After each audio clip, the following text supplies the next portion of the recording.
Bonjour à toutes et à tous. Bonjour et bienvenue. Est-ce que vous pouvez nous confirmer dans le chat que vous nous entendez, que vous nous voyez? Juste pour être sûr qu'au niveau du son, tout est bon. Pour ma part, c'est parfait.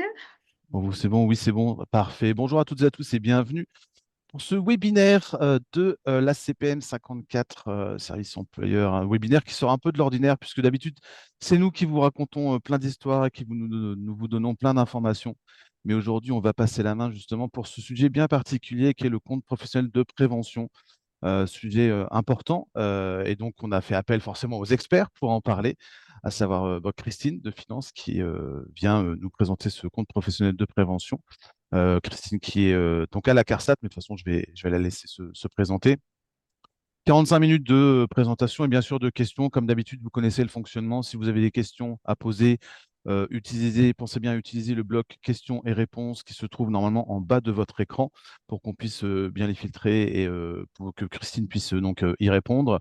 Le support, je pense qu'on pourra l'envoyer après voilà, on pourra l'envoyer après la présentation. Et en fin de présentation, quand on coupera le webinaire, vous aurez comme d'habitude, une petite enquête de satisfaction. Et surtout, vous aurez une question. Est-ce que vous souhaitez que Christine vous recontacte pour avoir de plus amples informations? Puisque aujourd'hui, c'est une présentation d'ordre plutôt général. Elle ne peut bien sûr pas aborder les cas particuliers, surtout s'il y a des études à faire. Et elle se fera un plaisir de vous recontacter par la suite. Voilà. Écoutez, je pense que j'ai fait le tour rapidement. Comme ça, Christine, je vous laisse les commandes. Vous avez carte blanche. Vous êtes chez vous. Profitez-en. Très bien, Julien. Merci beaucoup, tout d'abord pour l'invitation. Merci à tous Avec plaisir. d'assister à ce webinaire qui va me permettre d'évoquer avec vous le compte professionnel de prévention, le dispositif dans sa globalité, mais également différents thèmes tels que le contexte réglementaire, le C2P ou compte professionnel de prévention, les salariés concernés par le dispositif, les facteurs de risque professionnel, les obligations de l'employeur, les démarches des salariés exposés, la procédure de contestation par le salarié et l'offre de service. Voici les différents sujets que nous allons aborder. Alors, je vous propose la chose suivante. Je vais brosser l'ensemble du PowerPoint à cet effet-là, qui vous sera d'ailleurs remis après la présentation. Et je me tiendrai à votre disposition, bien entendu, pour toutes les questions d'ordre général et plus précisément, si ça concerne, comme l'a dit Julien, des points spécifiques. Là, nous ferons ça en aparté avec les liens qui nous seront donnés par la suite. Pour me présenter, donc je travaille à la CARSAT Alsace-Moselle de Strasbourg et je fais partie du service prévention des risques professionnels puisque la CARSAT ne gère pas uniquement le calcul de la retraite, mais simplement pour apporter un petit peu plus de visibilité sur nos fonctions. Il y a un service qui gère tout ce qui a trait à la prévention des risques et la tarification, donc service dont je fais part avec les contrôleurs de sécurité, les ingénieurs conseils. Et nous avons le service retraite qui gère la retraite, également un service social qui va tout particulièrement être en charge de diverses actions en lien également avec la désertion professionnelle et l'usure. Voilà. Donc ce dispositif, il me tenait à cœur de vous le présenter parce que il est souvent méconnu, souvent mal interprété et histoire de démystifier un petit peu et pour être sûr que tout le monde ait la bonne information. Alors, très rapidement, nul n'est censé ignorer la loi et vous la connaissez certainement, au risque de faire de la redite, mais néanmoins, je vais le refaire. Elle est issue, donc, ce dispositif est issu de la loi du 20 janvier 2014, qui a donc institué, souvenez-vous, le compte personnel de prévention de la pénibilité. À l'époque, il se dénommait C3P. Comme son nom l'indique, vous avez 3P ici. Donc, C3P au moment de l'institution. et dont la gestion a été confiée à la CNAM et à son réseau. Réseau dont je fais part. Nous sommes, pour vous donner une idée, une quinzaine de conseillers enquêteurs répartis sur la France. Pour ma part, je gère les liens avec les entreprises émanant du territoire Alsace-Moselle, donc CARSAT Alsace-Moselle, Nord-Est et Bourgogne-Franche-Comté. Donc j'ai le quart nord-est de la France, en fait, sur ce dispositif-là.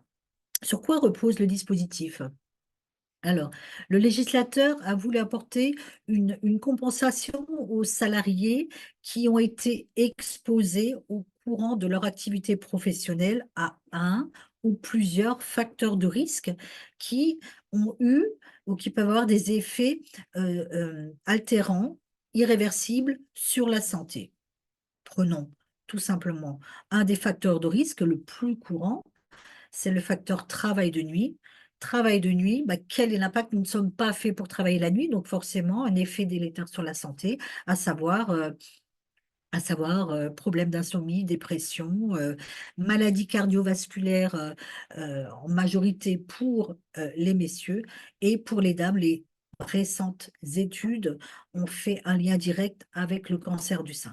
Donc, pour chaque facteur de risque, il y a en effet des facteurs, j'allais dire, pathologiques qui ont des effets irréversibles, et donc c'est une forme de compensation qui est octroyée aux salariés. Voilà. Donc ce dispositif-là repose donc sur l'évaluation par l'employeur de l'exposition des salariés aux différents facteurs de risque, donc à partir donc de l'instauration de la loi. Première année d'entrée en vigueur, ce sera donc 2015. 2015 a été la première année durant laquelle les employeurs ont dû procéder, effectivement, vous avez dû procéder à l'évaluation de l'exposition des salariés. Alors au départ, souvenez-vous, dans la jeunesse, pour ceux qui ont suivi, il y avait 10 facteurs de risque professionnels, à savoir le travail de nuit, le travail en équipe, le travail répétitif, les températures extrêmes, le milieu hyperbare, le bruit, mais il y avait aussi les agents chimiques, les manutentions, les postures de charge et les vibrations mécaniques. Ces 4 derniers facteurs sont sortis du dispositif suite à l'ordonnance du 22 septembre 2017. Ils n'ont pas été supprimés, mais ils sont simplement sortis de ce dispositif pour rejoindre un autre dispositif qui n'est plus celui du C2P, il n'est plus porté par le C2P, mais par le biais de l'incapacité temporaire. Donc c'est complètement en dehors, mais il n'y a pas suppression. Donc là, ça va être suivi plus particulièrement par la médecine du travail, hein. Donc, entre-temps, le dispositif a été renommé, et donc, il s'intitule actuellement Compte professionnel de prévention, ou C2P, puisqu'on ne doit plus utiliser la notion de pénibilité, bien que son nom l'indique, c'est vraiment le compte pénibilité. Donc, souvent, les employeurs ou même les salariés se perdent un petit peu dans les différentes dénominations de ce dispositif. C'est pour ça que je tenais aussi à reposer les choses dans leur contexte. Voilà, ça c'est les grandes lignes. Avec le PowerPoint, vous pourrez suivre la progression au fur et à mesure de la loi si cela vous intéresse. Mais nous allons reprendre petit à petit les différents éléments. Donc je récapitule, dispositif créé en 2014, mis en vigueur dès le 1er janvier 2015, donc pour l'évaluation de l'exposition. Et ce dispositif C2P contribue donc forcément à réduire l'exposition au risque professionnel par tous les moyens de prévention, à favoriser la formation, mais surtout à accorder des droits aux salariés. Suite à la réforme 2017 et 2023, c'est bien l'assurance maladie risque professionnel et la MSA qui gère à présent ce dispositif et non plus la CNAV. Le principe, eh bien, il repose essentiellement sur l'évaluation par l'employeur de l'exposition des salariés à un ou plusieurs facteurs de risque, mais bien entendu, au-delà des seuils réglementaires qui ont été définis par le législateur. Nous allons les voir en détail tout à l'heure. Dès l'instant où l'employeur a procédé à cette évaluation, alors lui et son son service de santé en travail ou alors accompagné par un cabinet d'experts, hein, différents protagonistes qui peuvent intervenir, eh bien, il va devoir déclarer le salarié ou les salariés concernés au sein de la DSN, qui est la DAS mensuelle, via le logiciel de paye. Dès l'instant où le salarié sera déclaré, se verra porter au compte donc le facteur concerné ainsi que la période d'activité. Le salarié verra son compte professionnel de prévention alimenté de points qu'il pourra utiliser à différentes fonctions. La première étant la formation professionnelle. Il pourra utiliser ces points pour aller vers un poste moins exposé ou alors, ou alors pouvoir bénéficier de temps partiel, mais sans perte de salaire. Ou alors, ce qui intéresse beaucoup les salariés, évidemment, c'est pouvoir anticiper l'âge de la retraite avec des trimestres MDAP supplémentaires, ou alors depuis la réforme des retraites, donc septembre 2023, il y a une quatrième modalité d'utilisation de ces points qui est la reconversion professionnelle. Alors, un petit rappel, quels sont les salariés qui sont concernés par le dispositif? Ce sont tous les salariés émanant du régime général ou de la mutualité sociale agricole. Il faut par contre qu'elles soient employées par une personne publique, mais qu'elles aient un contrat de droit privé. Alors qu'elles soient en contrat à durée indéterminée, déterminée, intérim, apprentissage, tous les contrats sont concernés. La seule restriction également, il faut que le contrat soit d'une durée supérieure ou égale à 1 mois. Minimum 1 mois de contrat de travail. Et bien entendu, pour pouvoir bénéficier de tout ce dispositif, comme vous l'avez compris, il faut être déclaré par vos soins, en l'occurrence, à un ou des plusieurs facteurs de risque professionnel. Un petit aparté pour vous dire que la réforme des retraites a aussi mis fin à plusieurs régimes spéciaux, tels que les industries électriques et gazières, la RATP, la Banque de France. Et de fait, les salariés issus de ces différents régimes sont à présent affiliés au régime général et donc rentrent dans le champ d'application du C2P. Allons un petit peu plus en détail à présent sur les différents facteurs de risque que vous connaissez, mais dont je vais expliquer les grandes lignes. Donc, 6 facteurs de risque actuellement dans le cadre du C2P, compte professionnel de prévention. Donc, le travail de nuit, qui est un des facteurs les plus déclarés, hein. Donc, pour ce faire, il faut répondre à un critère d'intensité et à un critère de durée. Il faut que les deux critères soient avalisés. Donc, dès l'instant où un salarié effectue 1 heure de travail entre minuit et 5 heures du matin, à raison de 100 nuits par an, ce salarié doit faire l'objet d'une déclaration au sein de la DSN. Donc, s'il dépasse ces seuils-là, il doit être déclaré. Alors, attention, ce seuil de 100 nuits pour le travail de nuit est un des seuils issus de la réforme des retraites de septembre 2023. Avant, le seuil était fixé à 120 nuits par an. Le travail en équipe successif alternant. Il faut justifier là également de la notion, travailler dans une équipe avec une notion d'équipe successive, mais également bénéficier avoir fait au moins 1 heure entre minuit et 5 heures. Et le critère de durée pour ce facteur est fixé à 30 nuits. Attention, 30 nuits, c'est après la réforme des retraites. Avant la réforme des retraites, le seuil était fixé à 50 nuits. Donc, pour ces deux facteurs, il y a eu un abaissement des seuils permettant, le but, c'est que davantage de salariés puissent rentrer, bénéficier de ce dispositif. On évalue à peu près à 60 000 salariés supplémentaires qui pourraient rentrer dans le dispositif. Troisième facteur, c'est les activités en milieu hyperbare. Donc là, il faut justifier d'une activité euh, d'intensité de 1200 hectopascales à raison de 60 interventions ou travaux par an. Donc ça, c'est essentiellement des salariés, plateformes pétrolières ou d'arrimage de ponts, travaux dans les ponts, etc. Quatrième facteur de risque professionnel, le travail répétitif. Là, on est plus aussi sur du système de travail à la chaîne en production, puisque vous pouvez le voir, les seuls critères d'intensité relativement élevés. Donc, c'est l'utilisation du membre supérieur qui doit effectuer 15 actions techniques ou plus pour un temps de cycle inférieur ou égal à 30 secondes. Ou alors, lorsqu'il n'y a pas de temps de cycle ou un temps de cycle supérieur à 30 secondes, il faut justifier de 30 actions techniques. Toujours avec un critère de durée à respecter. Pour celui-ci, il est fixé à 900 heures par an.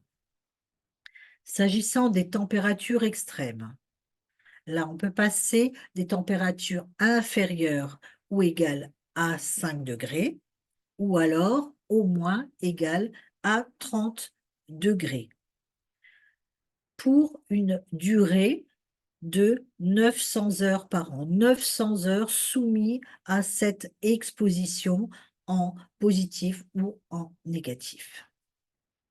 S'agissant du bruit, sixième facteur, il faut justifier d'une exposition à un environnement sonore équivalent à 81 décibels. Alors, on va le calculer sur une période de 8 heures, hein, qui est représentative de l'activité, et pour un temps, une durée de 600 heures par an. Ou alors, un salarié peut ne pas être dans une ambiance sonore particulière, mais par contre, être soumis à une exposition à un niveau de pression acoustique de crête ou à des points de choc, hein, dans des ateliers au moins égal à 135 décibels. Et là, au niveau du critère d'intensité, et critère de durée, on sera à 120 impacts, 135 décibels à raison de 120 fois par an. Bien entendu, et je ne l'ai pas précisé, euh, les équipements de protection individuelle et collective sont à prendre en compte. Donc, s'agissant effectivement de l'évaluation qui est à réaliser donc par l'employeur, en l'occurrence, elle porte sur tout salarié ayant un contrat supérieur ou égal à un mois et l'évaluation doit se faire en moyenne sur l'année dans les conditions habituelles de travail en fonction des seuils qui sont fixés par décret, mais surtout après application des mesures de protection individuelle et collective, donc après atténuation des bouchons d'oreille, par exemple. Évidemment, la prochaine étape après l'évaluation, c'est la déclaration, je le rappelle, via la DSN. Alors, pour l'année 2022, la déclaration a été à faire le 5-15 de janvier 2023 ou alors en 2024, elle portait sur l'exposition de l'année 2023. Pour un contrat qui se termine en cours d'année, donc il convenait de déclarer le 5-15 du mois suivant la fin du contrat. S'agissant d'une régularisation, donc une omission de déclaration, il y a toujours possibilité de revenir en arrière, mais seulement sur une période de 3 ans. 3 ans en arrière peuvent être régularisés. Évidemment, au-delà, hein, l'antériorité n'est plus régularisable en quelque sorte, notamment jusqu'en 2015. Donc là, il y a clairement, si tel devait être le cas, et une exposition avérée pour le salarié, malheureusement, on ne pourra plus revenir en arrière. S'il devait y avoir une correction en défaveur du salarié, vous avez la possibilité de régulariser jusqu'au 5-15 suivant l'année d'exposition.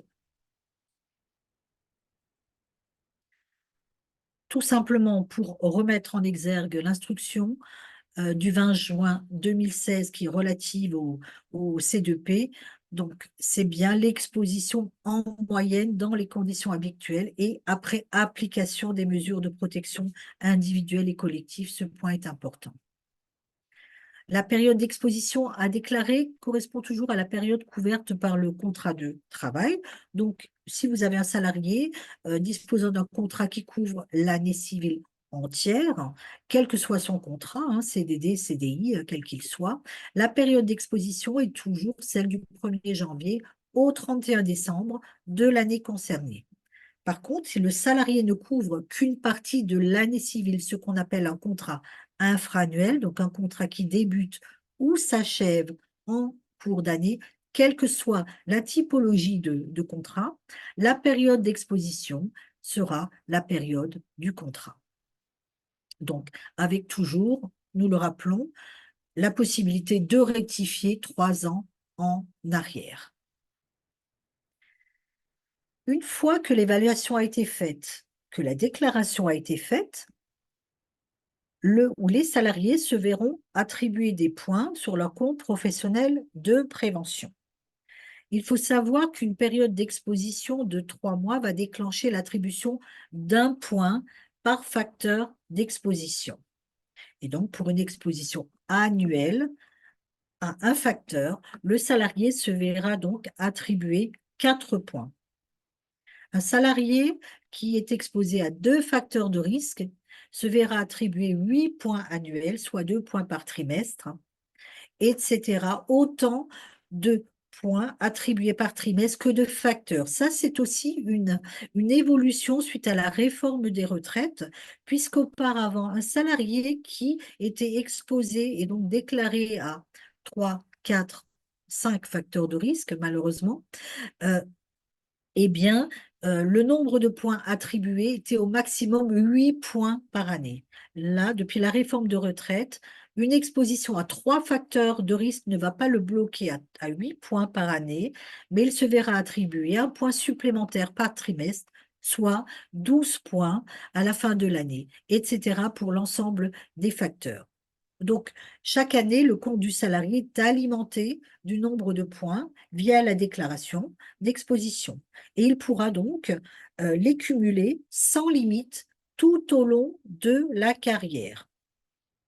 Il faut savoir que le compte est clos au départ à la retraite du salarié ou à son décès. Je vous ai dit tout à l'heure que vous avez la possibilité, l'employeur a la possibilité de régulariser la situation du salarié 3 ans en arrière. Le salarié disposait également d'un levier. Il a une possibilité de contester le nombre de points acquis si d'aventure il considère que des points sont manquants dans sa carrière, mais lui dispose de 2 ans pour revenir en arrière via une procédure que je vous expliquerai un petit peu plus loin. Donc, restons dans les modalités d'utilisation de points. Donc, un rappel, les 4 actions: financer une action de formation professionnelle, anticiper le départ à la retraite, aménager le temps de travail ou financer un projet de reconversion professionnelle. Reconversion professionnelle, évolution suite à la réforme des retraites. Donc, 4e modalité d'utilisation de points qui est rentrée en vigueur. Chose importante à préciser, les 20 premiers points sont réservés pour le financement d'une action de formation professionnelle ou d'un projet de reconversion professionnelle. 20 premiers points neutralisés à cet escient, excepté pour les salariés nés avant le 1er janvier 60. Là, aucun point n'est réservé à l'utilisation en formation. Forcément, ils sont proches du départ. Ou les salariés entre le 1-60 et le 31-12-62, seuls 10 points sont réservés à l'utilisation en formation. Alors, si on reprend chaque item en rappelant que les 20 premiers points, toujours neutralisés, c'est très important. Il faut savoir qu'un point équivaut à 500 € de formation. Avant la réforme des retraites, donc avant le 1er septembre 2023, le point équivalait à 375 €. Actuellement, il est porté à 500 €, donc une modification. Les points dans le cadre de cette utilisation peuvent être utilisés un par un. Donc, un salarié qui souhaite disposer de 2 points pour réaliser une action de formation se verra attribuer, soit avant la réforme des retraites, il a peut-être pu comptabiliser 2 points, 375 € fois 2, ou alors 1 000 € après la réforme des retraites, et il va pouvoir utiliser ces 2 points. A contrario, vous verrez tout à l'heure, d'autres modalités qui, eux, requièrent des blocs de 10 points. Là, c'est vraiment un par un, sachant que ces points abondent le CPF, donc le compte personnel de formation. Il va pouvoir, agréger donc, ces différents points qui vont être mobilisables via le CPF pour financer tout ou partie d'une action de formation professionnelle. Alors évidemment, en termes de démarche, ce qui est demandé, c'est la rencontre avec un conseiller en évolution professionnelle qui, lui, va identifier la formation adéquate, hein, sur le portail CPF. Le salarié va devoir enclencher une mobilisation de points sur son espace C2P. L'espace C2P sur le site www.compteprofessionnelprévention.fr, et ils vont finaliser la demande de financement sur le site du CPF. Alors évidemment, les salariés thésaurisent aussi souvent à cette fin-là, pour leur permettre d'anticiper le départ à la retraite, donc d'anticiper l'âge légal de départ à la retraite, et ou déterminer le taux et la durée d'assurance pour le calcul de la pension retraite de l'assuré, sachant qu'en termes de droit, il peut, mobiliser cette fois-ci par bloc de 10 points. 10 points équivalent quant à eux à un trimestre de majoration de durée d'assurance pénibilité. Donc là, vous voyez bien que c'est 10 points qui seront demandés pour pouvoir déclencher ce droit. Ce droit qui équivaut à un départ, mais pas plus de 2 ans avant l'âge légal de départ à la retraite, donc 8 trimestres maximum qui peuvent être mobilisables. Alors évidemment, là, ce sera plutôt un conseiller retraite, hein, donc d'une des CARSAT, qui va vérifier l'impact sur la carrière, hein, et c'est donc sur l'espace personnel du salarié que pourra se faire la demande d'utilisation des points pour ce qu'on appelle la MDAP, la majoration de durée d'assurance. Il y a forcément une clôture du compte au départ à la retraite du salarié. Une troisième modalité d'utilisation de points qui est de plus en plus courant actuellement, c'est l'aménagement du temps de travail. Donc, des salariés qui ont été exposés durant toute leur carrière heu, à, heu, à une situation, pénible, ont obtenu des points dans ce cadre-là. Ils vont pouvoir les utiliser pour réduire le temps de travail sur une période définie, cette fois-ci sans perte de salaire. C'est l'employeur qui va assurer le maintien de la rémunération. Bien entendu, ce n'est pas lui qui va supporter, ce maintien, mais il va y avoir un pont qui va se faire avec le centre de gestion mutualisée qui est implanté à Rennes, et il y a donc toute une procédure qui va être mise en place pour assurer ce maintien de la rémunération. Il faut que la réduction du temps de travail soit applicable, entre 20 et 80 de la durée de travail. Là également, tout comme la majoration de durée d'assurance, les droits, peuvent être, acquis si on utilise par bloc de 10 points.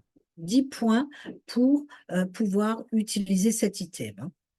Donc pour vous donner un exemple, 20 points mobilisés sur le compte permettront au salarié, s'il souhaite diminuer son temps de travail de 50, pourra se faire sur une période de 240 jours calendaires, hein.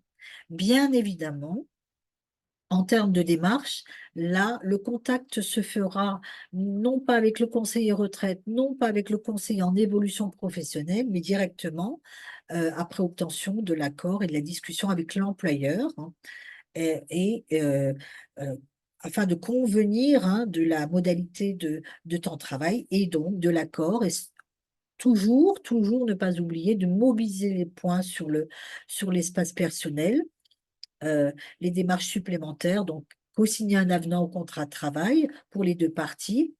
L'employeur également va envoyer l'avenant, les 3 derniers bulletins de salaire et le RIB, au moins un mois avant le début du temps partiel, sachant que l'intégralité, l'exhaustivité de ces démarches sont notifiées sur le site internet, vraiment en détail, compteprofessionnel-de-prévention.fr.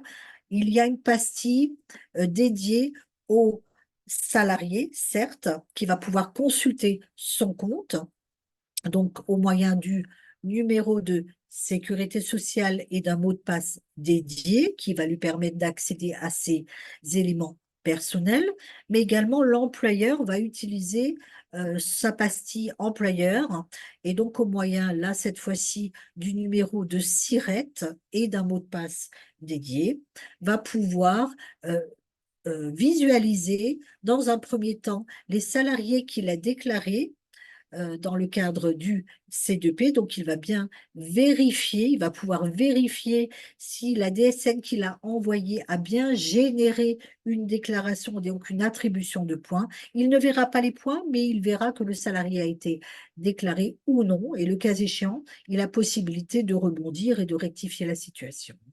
Donc, sur ce site, il va également trouver tous les documents d'accompagnement, hein. Alors, toujours pour rester dans le temps partiel, euh, pour vous donner une autre dimension, 10 points, 10 points de se mobiliser pour une diminution du temps de travail de 20% vont permettre aux salariés de bénéficier du dispositif sur 300 jours calendaires. À 50%, ce sera 120 jours calendaires. À 80%, 75 jours calendaires, histoire juste d'avoir une idée. La dernière possibilité de mobilisation des points concerne le projet de reconversion professionnelle. Toujours dans l'idée, toujours rappel de la généralité, qui sont la neutralisation des 20 premiers points qui sont réservés à la formation ou à la reconversion professionnelle. Sachant toujours, rappel, le point équivaut toujours à 500 € depuis la réforme de retraite, et dans ce cas précis, vont permettre de financer une ou des actions de formation professionnelle et, le cas échéant, la rémunération du salarié dans le cadre d'un congé de reconversion professionnelle. Les points sont, donc, comme la formation professionnelle, sont utilisables un par un. Là, identique, il va être accompagné par un conseiller en évolution professionnelle. Le projet va être défini conjointement entre le conseiller et le salarié, les orientations vers les formations adéquates ou demandées, et avec l'identification des financements. Par contre, là, l'instruction de la demande et la prise en charge administrative est gérée par les commissions paritaires interprofessionnelles Transition Pro. Pour vous aider et pour aider le salarié et l'employeur pour cette utilisation de points, il y a bien entendu le site internet avec ses différents documents, mais il y a aussi le numéro de téléphone de la plateforme pénibilité, donc qui est le 36 82, qui va d'ailleurs permettre de répondre à toutes les questions d'ordre pratique que peuvent se poser le salarié ou l'employeur. Je vous ai parlé tout à l'heure de la possibilité de régulariser jusqu'à 3 ans en arrière lorsqu'il y a un oubli, une omission, voilà, ou une erreur dans la déclaration. Le salarié, quant à lui, dispose de 2 ans pour contester la décision. Donc là, pour ce faire, il y a toute une procédure qui est mise en place avec, dans un premier temps, ce qu'on appellerait communément une phase amiable, durant laquelle on invite le salarié à faire une demande à l'employeur, à savoir pour quelles raisons n'ai-je pas obtenu de points pour le compte professionnel de prévention par rapport à tel et tel facteur de risque. Je considère que je suis exposée, donc on lui demande de formaliser cette demande via un document papier, de préférence effectivement en recommandé, pour bien pouvoir le justifier. Et là, effectivement, cette discussion-là va parfois permettre de cibler des facteurs qui n'ont pas été déclarés ou mal déclarés. Donc, les employeurs reviennent vers nous pour procéder à la régularisation ou la font directement, hein, via la DSN sans problème. Ou alors, tout simplement, dans cette discussion-là, eh bien, l'employeur va pouvoir dire, bah, écoutez, nous avons procédé à une évaluation de l'exposition aux facteurs de risque. Par contre, sachez que nous avons constaté que vous étiez effectivement exposé au bruit, par exemple, tel que vous le souhaitez. Par contre, vous n'atteignez pas les seuils qui sont définis par le législateur. De fait, lorsque le seuil n'est pas atteint, nous ne sommes pas obligés de vous déclarer.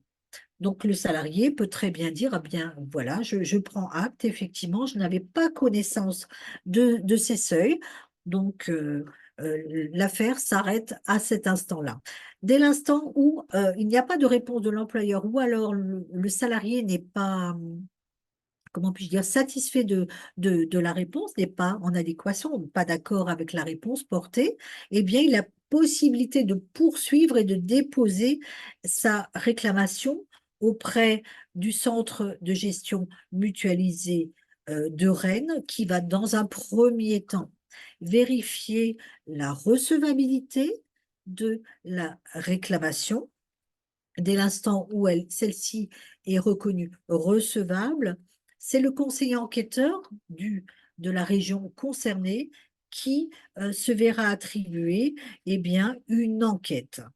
Une enquête qu'il va réaliser ou sur pièce ou sur place, après qualification donc du facteur avec le salarié. Une enquête sur pièce équivaut à 6 mois d'instruction. Donc, nous allons dans ce cadre-là contacter le salarié et l'employeur, puisqu'il va falloir faire l'évaluation sur l'année concernée par rapport aux facteurs invoqués. Euh, et nous allons demander aux parties différents documents, forcément le contrat de travail, comme vous l'aurez compris, pour voir s'il relève bien du régime général ou de la mutualité, si le contrat est bien d'un mois minimum, etc., de contrat de droit privé, etc. On va prendre en compte également les plannings, la fiche de poste, différents documents qui vont être demandés aux parties, et nous allons donc constituer un rapport d'enquête. Bien évidemment, lorsque le facteur est un peu plus technique et qui requiert une évaluation un petit peu plus pointue, là, nous allons donc contacter, de toute façon, on contacte l'employeur, mais là, on va définir une enquête sur place, et nous sommes là aussi pour accompagner les employeurs à la résolution de ces problématiques-là. Et on va donc procéder à une visite sur place pour essayer d'accompagner l'employeur et de recenser l'ensemble des éléments nécessaires au dossier.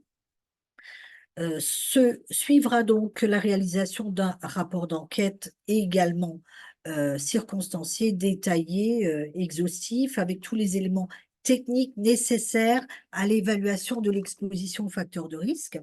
Donc, ce dossier va être présenté à une commission paritaire constituée d'administrateurs, alors côté employeur, côté salarié, ce qu'on appelle une commission CRC2P. Cette commission va donc analyser le dossier, va rendre une décision sur l'exposition avérée ou non en fonction des éléments cités. Charge au directeur de la CARSAT concernée de donner l'avis, la décision finale. Cette décision finale, donc si on considère que le salarié est exposé, nous allons procéder au calcul de points qui vont être portés au compte du salarié, et nous allons faire parvenir une notification de la décision au salarié, mais également à l'employeur. Les deux parties auront forcément une possibilité de contester la décision dans un délai de 2 mois auprès du tribunal judiciaire. Voici donc la procédure de réclamation. Donc, si on se trouve effectivement à un moment où le salarié commence à interpeller en disant je n'ai pas de points, je n'ai rien vu, pourquoi je n'ai pas été déclaré, on peut, on peut supposer, on peut sous-entendre qu'on se trouve dans cette fameuse phase amiable juste avant le dépôt de la réclamation finale.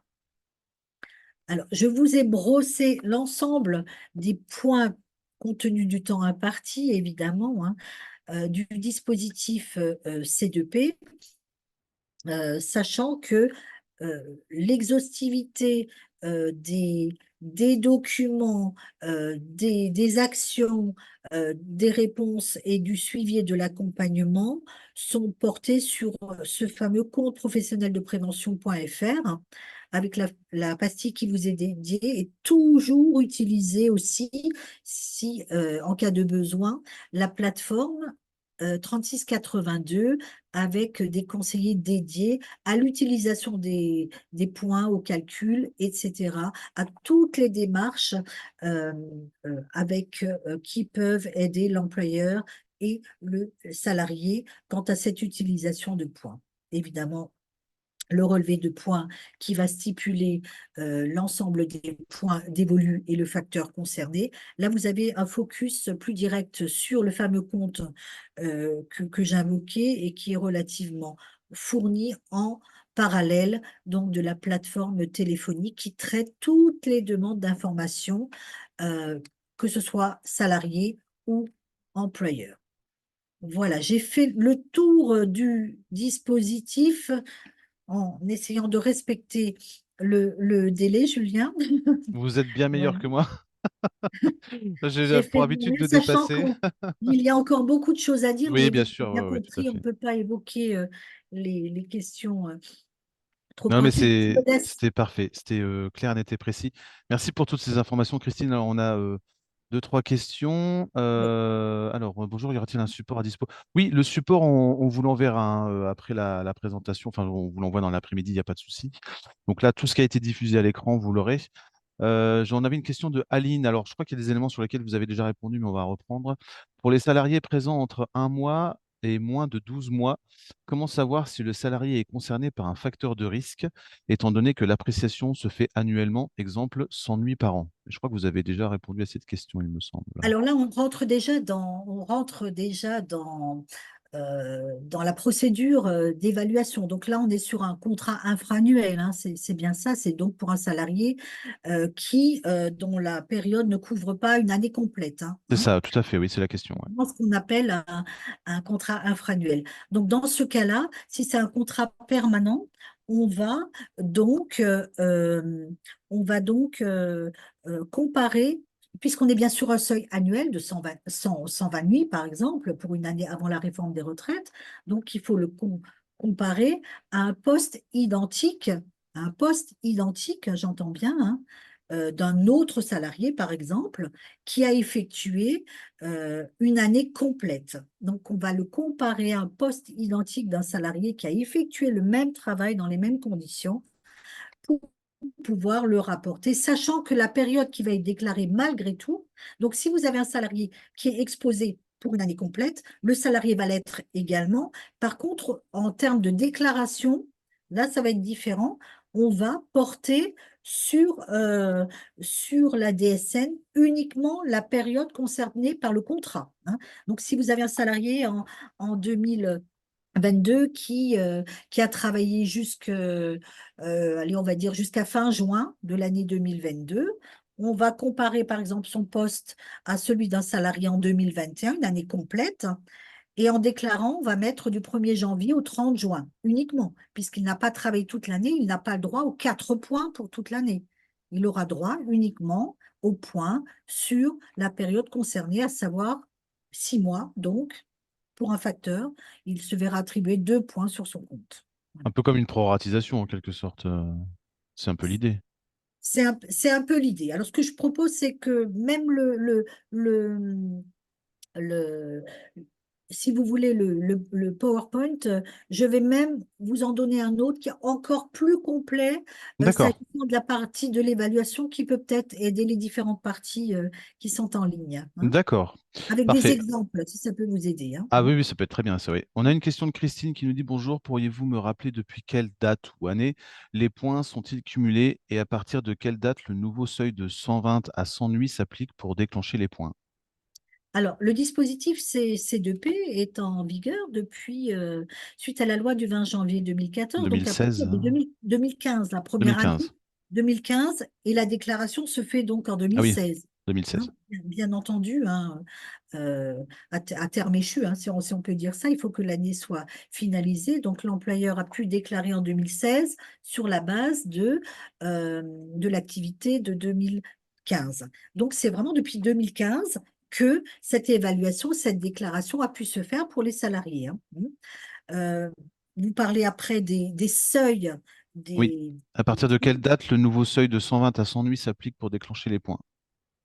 Alors, les, le seuil de 100 points donc, va s'appliquer à partir du 1er septembre 2023. Je vais joindre, et j'ai prévu de joindre au PowerPoint aussi un tableau, puisqu'il va falloir évaluer sur 2023, mais quel est le seuil que je vais appliquer? On a mis en place, enfin le système national a mis en place une simplification aussi de l'appréciation des seuils et un tableau que je vais porter à votre connaissance en parallèle peut-être d'un PowerPoint beaucoup plus Mhm. fourni sur l'évaluation, hein, ça va Ok. vous apporter. Mais Ah bah pareil. la transformation du nouveau seuil, c'est 1er septembre 2023 et vous verrez sur le tableau, vous aurez le découpage exact avant la D'accord. réforme, après la réforme. Ah bah, on l'enverra avec le PowerPoint, c'est parfait. Voilà. Une autre question qui est à pop, qui peut accompagner l'entreprise pour évaluer les mesures? Entre parenthèses, bruit, s'il vous plaît. Alors, soit vous avez quelqu'un en interne, hein, un responsable HSE, un médecin du travail, ou un technicien, j'allais dire, qui est en mesure de faire l'évaluation ou qui se voit attribuer cette procédure d'évaluation. Il peut se faire accompagner surtout aussi par des cabinets de mesure, hein, spécialisés. Qui vont faire les mesurages, puisque vous l'avez bien compris, si je suis amenée à faire une enquête, par exemple, ou un de mes collègues dans une entreprise, nous, on va se baser sur des rapports de mesurage. On ne va pas faire l'appréciation au doigt mouillé, donc on va vraiment demander des documents clairs qui permettent d'apprécier l'atteinte des seuils. Donc, on a très régulièrement des documents émanant de cabinets spécialisés ou de cabinets conseils qui vont se substituer à l'employeur ou qui ont peut-être certainement d'autres tâches à faire, hein, voilà. Hein, donc, il y a D'accord. différents partenaires qui peuvent, services de santé au travail, qui peuvent faire ce travail. D'accord, ok. Eh ben, parfait. Bah, écoutez, on a fait le tour. Merci, Christine, pour toutes ces informations J'espère que intéressantes, comme d'habitude, avoir j'ai envie de dire. apporté quelque chose Ah oui, et oui, oui, tout à fait. Non, mais moi qui avais déjà assisté justement à cette partie, à cette présentation lors d'une précédente réunion, on réapprend de toute façon des choses, donc c'est parfait. Merci beaucoup. très bien. Merci à toutes les personnes qui étaient présentes. Donc, on vous enverra bien sûr le support donc amélioré ou un peu plus fourni, comme le disait Christine, et le fameux tableau, tableau avec les différentes informations sur les seuils, je crois, vous disiez. Vous avez après le webinaire donc la possibilité de demander à ce que Christine vous recontacte si vous avez des questions, besoin d'accompagnement. Et de toute façon, voilà, vous avez la plateforme, vous avez le 3682. Voilà. Et si vous avez besoin d'informations complémentaires aussi, vous pouvez tout à fait nous contacter et on pourra relayer l'information auprès de Christine. Merci Très beaucoup. bien. Je Et vous moi, souhaite. Julien, Oui, si je pouvais avoir effectivement un retour de la part des ah bien sûr, participants sur la présentation, sur la tout à fait. pertinence des informations, est-ce que ça peut leur servir dans leur milieu professionnel ou autre? Tout Voilà. à fait. Vous J'y avez la suis. possibilité sur l'enquête justement de pouvoir apporter des informations sur, et des retours sur cette intervention qu'on a fait spécialement pour vous aujourd'hui.